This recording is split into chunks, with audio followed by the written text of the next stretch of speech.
Olá, meus queridos amigos e meus irmãos em Cristo, que a paz e a graça do nosso Senhor e Salvador Jesus Cristo repouse sobre cada um de vocês. E que a terceira pessoa da divindade, o Espírito Santo, o Consolador, habite constantemente em seus corações. Amém? E meus queridos, antes de entrarmos no nosso assunto de hoje, eu peço que vocês deixem aí o seu like e também, ao final do vídeo, façam um pequeno comentário para que dessa forma o YouTube entenda que essa mensagem é relevante e a divulgue para mais pessoas, ok? E também, todos aqueles que desejarem, deixem aí o seu pedido de oração, porque constantemente eu tenho orado por eles. Bom, o apóstolo Paulo nos diz que quando o iníquo se manifestar, o seu aparecimento será conforme a eficácia do próprio maligno. E, meus queridos, a pergunta que devemos fazer para nós mesmos é: estou verdadeiramente com os meus pés firmes na rocha eterna para conseguir permanecer de pé neste tempo que se encontra bem à nossa frente? E dizem as Escrituras: então será de fato revelado o iníquo, a quem o Senhor Jesus matará com o sopro de sua boca e o destruirá pela manifestação de sua vinda. Ora, o aparecimento do iníquo é segundo a eficácia de Satanás, com todo o poder e sinais e prodígios da mentira. Veja, o apóstolo Paulo, escrevendo aos Tessalonicenses, indica que nos últimos dias, assim como Satanás se utilizou da serpente fazendo-a um médium, assim como Satanás se utilizou do espiritismo para enganar Eva, também se utilizará desse mesmo recurso e de uma forma toda especial antes que ocorra o segundo advento de Cristo. Bom, se Deus permitirá que o inimigo, por intermédio do espiritismo, atue de uma maneira especial nesses últimos dias, realizando maravilhas e milagres por intermédio de falsos profetas, isso quer dizer que Deus nesses últimos dias também atuará de forma toda especial por intermédio do seu povo remanescente, assim como ele atuou na igreja primitiva por intermédio dos apóstolos. Queridos, hoje nós estamos vendo os juízos pré-advento da parte do Senhor já recaindo sobre o planeta. Contudo, o Espírito de Profecia nos diz que tais catástrofes são necessárias nesse momento para que aqueles que se encontram com os seus olhos fechados, tanto dentro como fora da igreja, possam ser despertados por intermédio desses trágicos acontecimentos e assim venham a buscar a face do Senhor, arrependendo-se dos seus pecados e recebendo o perdão de Deus. Contudo, assim como Deus, antes de libertar o seu povo da escravidão do Egito, enviou 10 pragas sobre os algozes dos hebreus, da mesma forma, e em vários lugares do mundo, Deus derramará novamente o seu juízo sobre os algozes do povo de Deus. Todavia, desta vez não haverá mistura de misericórdia no cálice da ira do Senhor. Mas, antes que esses juízos finais, as 7 últimas pragas, caiam sobre a terra, haverá entre o povo remanescente um avivamento tão extraordinário que o Espírito de Profecia o compara com o avivamento da primitiva piedade, ou seja, com o avivamento que os apóstolos e os primeiros discípulos experimentaram.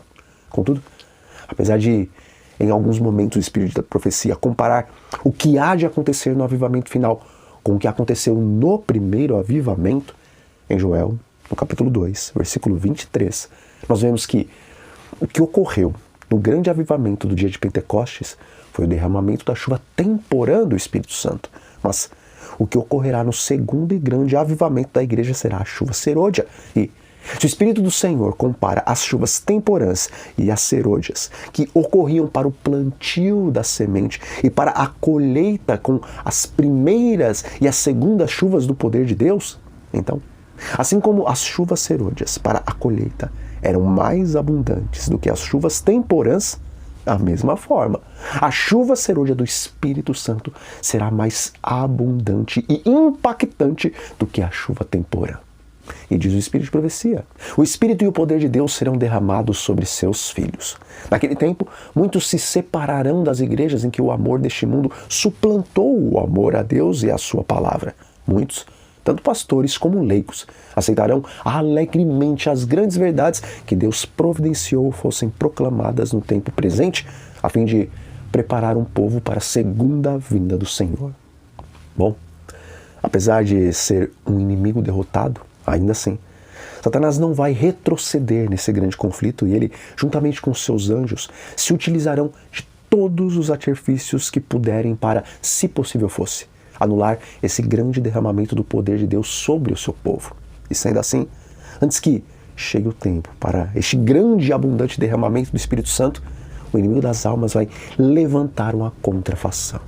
E queridos, em todas as denominações que Satanás puder colocá-las sob o poder sedutor do Espiritismo, ele vai fazer parecer que a bênção especial de Deus, a chuva serôdia, está sendo derramada mesmo sobre aqueles que não guardam os mandamentos de Deus e não têm o testemunho de Jesus. E, infelizmente, o resultado disso vai ser um despertamento e um interesse religioso da parte de muitas e muitas pessoas que não são verdadeiramente sinceras. E como diz o Espírito de Profecia, multidões exultarão de que Deus esteja operando maravilhosamente por elas quando a obra é de outro espírito. Sob o disfarce religioso, Satanás procurará estender sua influência sobre o mundo cristão. Veja, há pouco tempo nós vimos um suposto reavivamento na faculdade de Aylesbury, no qual jovens da faculdade e também pessoas de outras denominações próximas e distantes do local da faculdade prosseguiram com mais de 300 horas ininterruptas de culto. Eu não sei se os irmãos acompanharam isso, mas até mesmo jornais comuns apresentaram a nível mundial o que estava acontecendo nessa faculdade. E, embora terminadas essas 300 horas e poucos dias depois ninguém mais falava sobre esse suposto avivamento, a verdade é que o que ocorreu naquela faculdade foi apenas um pequeno vislumbre do que logo vai acontecer em várias partes do mundo e em várias denominações cristãs. Bom, eu não sei se os irmãos compreenderam o que o Espírito de Profecia quis dizer, mas para aqueles que não entenderam, então eu vou ser um pouco mais claro. Antes da verdadeira chuva serôdia, Satanás vai fabricar uma falsa chuva serôdia. Ou seja, quando sairmos com os nossos rostos iluminados e a resplandecer de santa consagração para pregar a última advertência ao mundo e em um tom de alto clamor, um pouco antes disso, os servos de Satanás já estarão dando um falso alto clamor. Amigos, embora a chuva serôdia será derramada sobre o povo de Deus, e muitos sinceros que se encontram em outras denominações abandonarão suas igrejas mergulhadas em falsas doutrinas para se juntarem ao povo que guarda os mandamentos de Deus e tem o testemunho de Jesus, não pensem que pelo fato de recebermos essa grande bênção e este poder especial fará com que todo mundo acredite que nós estamos andando com Deus. Porque Satanás fará uma grande contrafação do alto clamor. E dessa forma, ele vai apontar para o que está acontecendo conosco como se fosse um falso derramamento do Espírito Santo, enquanto ele dirá que o que está acontecendo com as demais denominações é o verdadeiro derramar da chuva serôdia.